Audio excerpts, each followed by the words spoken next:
Welcome to Long Run Lactic, a running media concept devoted to cultivating, documenting, and curating the beauty of finding fitness. From the infancy of our first steps to the conquest of a race won, we all have a story to tell. I'm your host, Bernard England, and today I sit down with Emily Sisson, the current American record holder in the marathon, as she prepares for the 2024 U.S. Marathon Olympic Trials. The 2021 Olympian shares what it means to represent the U.S. and insight on her most recent training block and what support means to her. Throughout the episode are scenes from a recent 10K time trial, a final preparation workout leading to this week's trials. Let's get into it. All right, we are here in beautiful Scottsdale with the one, the only Emily Sisson. How are you? Good, how are you? I'm wonderful. I know we getting close to trials times, and we're getting close to flight time actually now, so I'm gonna make sure we move fast. But how are you this build? How's your Scottsdale camp been? Your Phoenix camp? Been wonderful having you here. Gotten closer with you since our time moving to Phoenix, so it's wonderful having a very fast friend to be able to come and shoot stuff with and do cool downs and warm-ups, because I don't know if I'm going to do the full-time trial and workouts with you. But how's your time been here in this build-up to the trials?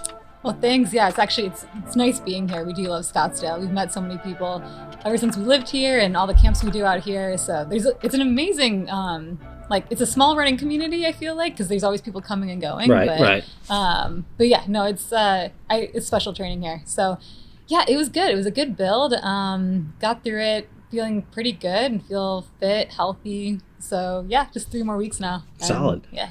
So you're 2023. You had a number of races that I was fortunate enough to come check you out at, the BAA 10K. I think we had the mini 10K.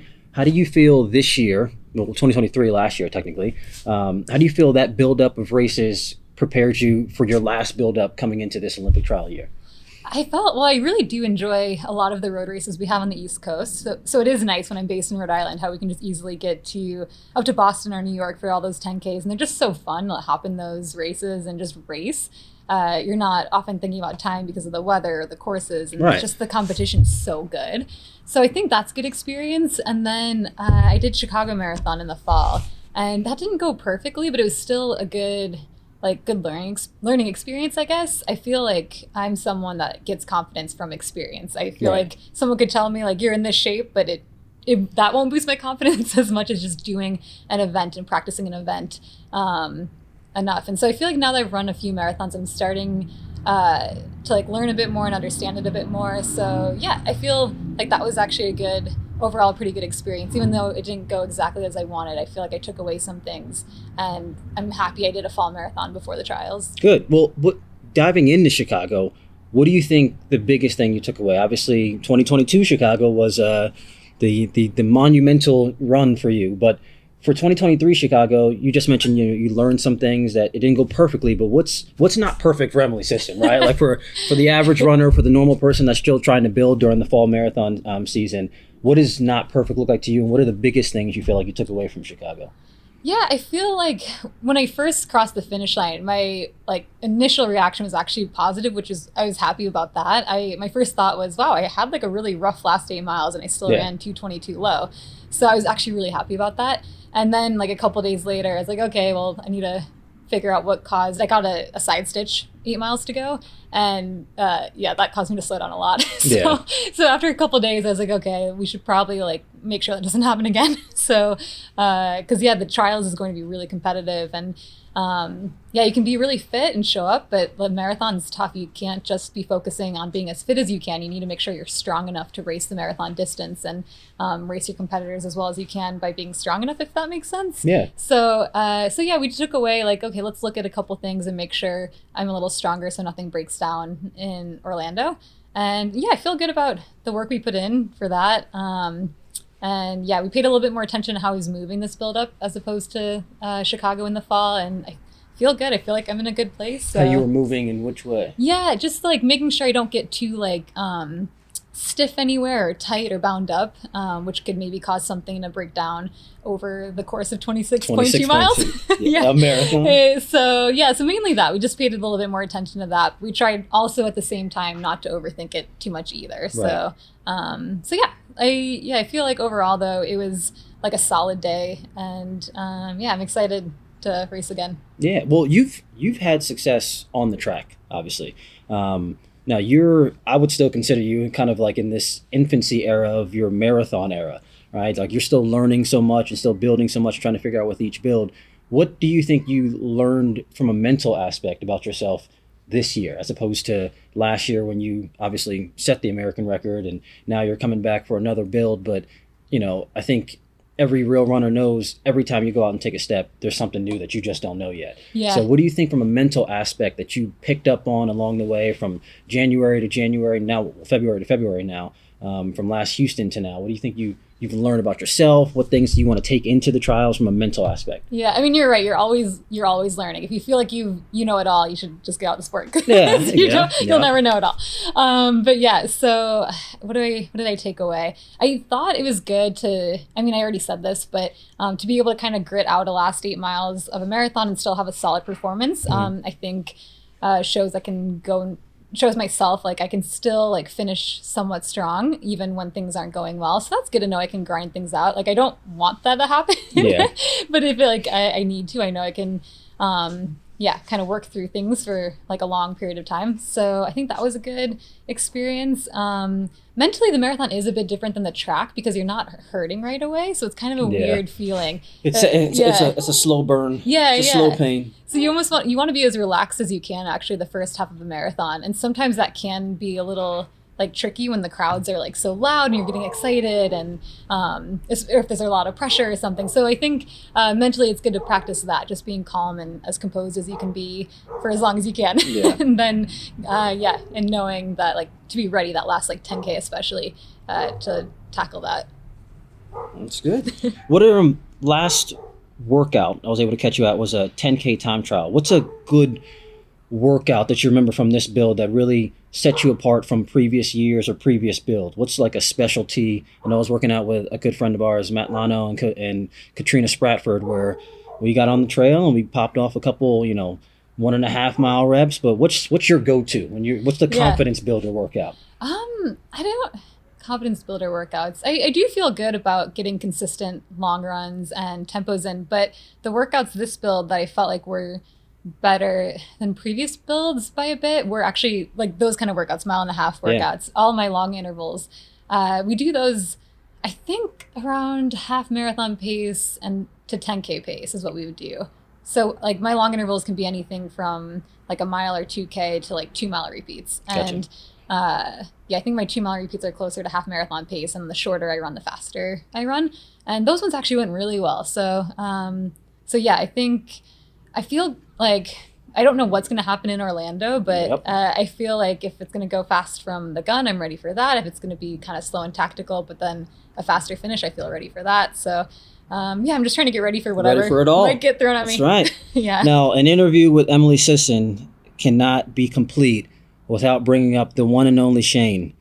Yeah. What does support mean to you? Like if somebody were to ask you support team, support system. Now I've been here and I've seen, the beauty of one Shane, but what does that support system look like to you? What does that mean to you? Yeah, I do think it is important especially as a distance runner who like I don't train with a group, to have like an amazing support person has really helped me in my career, and that's my husband, Shane.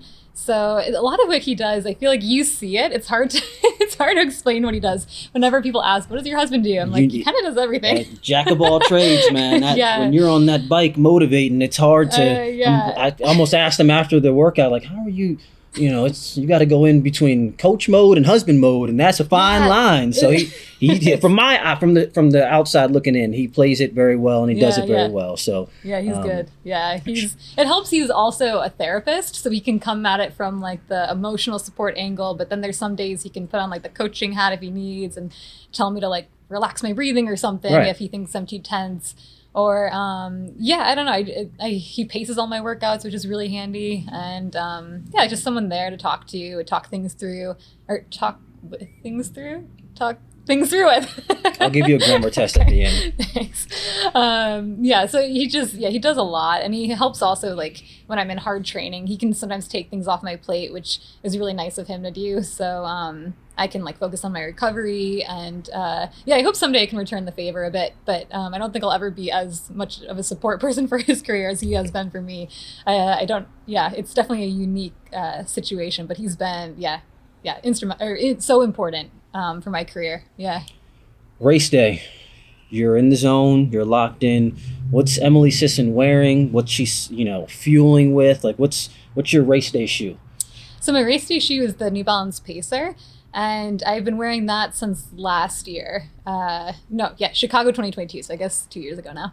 And actually, is what I use before I race. So I start my race day with the tropical orange UCAN energy powder, and it sits really well in my stomach, so I feel really confident. I use it before all my workouts and long runs. You can actually use the Edge gels, which are the packets, if you don't want to use the powder, but I actually like the powder. So I use that, and then I race with my Garmin 265S. 265. I'm a Garmin guy myself, so I love this one.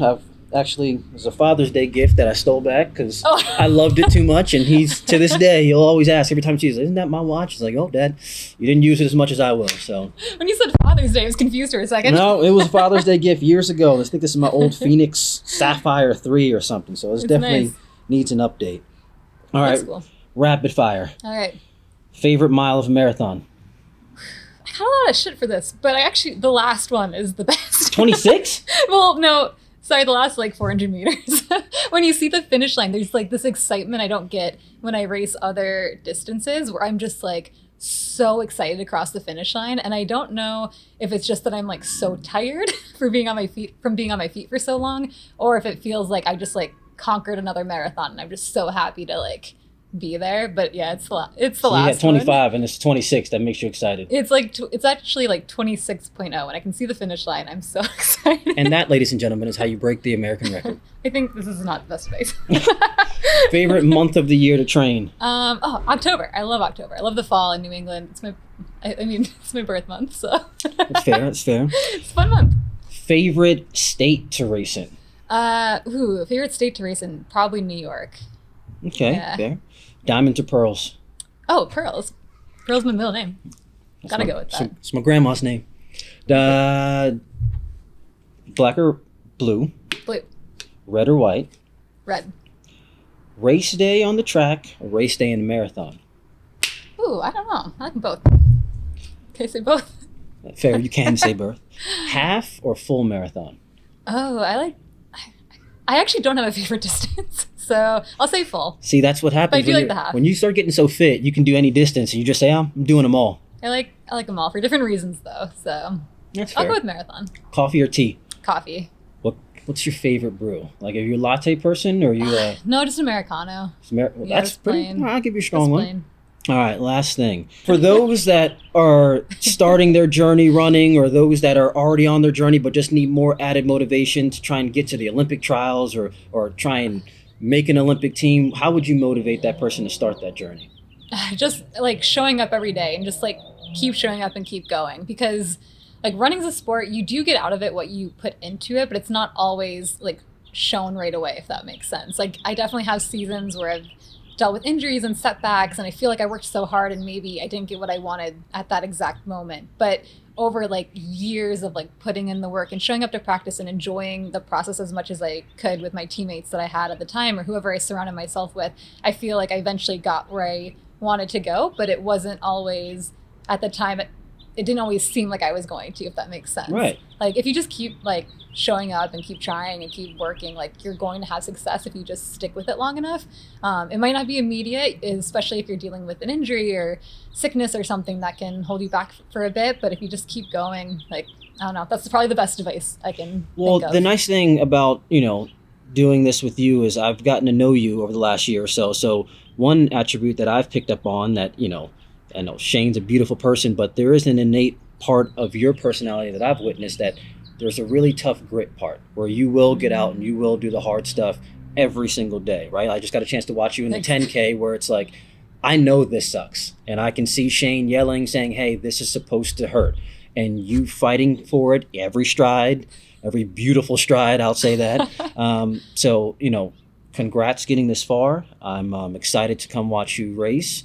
And last thing, what does it mean You've already been there once, but what does it mean to represent the USA for you? What will it mean to make a team? It is like the greatest honor, and I really, really hope things work out in 3 weeks from now and I can represent the US at a second Olympics. I think that would just be incredible, and it feels like another dream come true. I remember like back in 2020 thinking I just wanted to make one Olympic team. If I just made one, like I'd feel content and I'd be happy. And I feel like that's just such a runner mindset, is you always want to do a little bit more. And so even after making one team, I'm like, well, now I want to make a second. So I think, I don't know how I got sidetracked there, but yeah, I'd love to be racing in Paris. So that's what we've been working towards the last few months. And I feel like we've done everything we can to set myself up to hopefully give myself the best opportunity on the day. And so, that's all you can really do. So I hope it works out. Well, I'm with you. All the rest of your people and your support team is all with you. And we hope to see you repping that red, white, and blue. And we'll all be screaming for you on February 3rd. Thanks. All right. Thanks, guys. We are out. Emily Sisson, congrats and good luck. Thank you.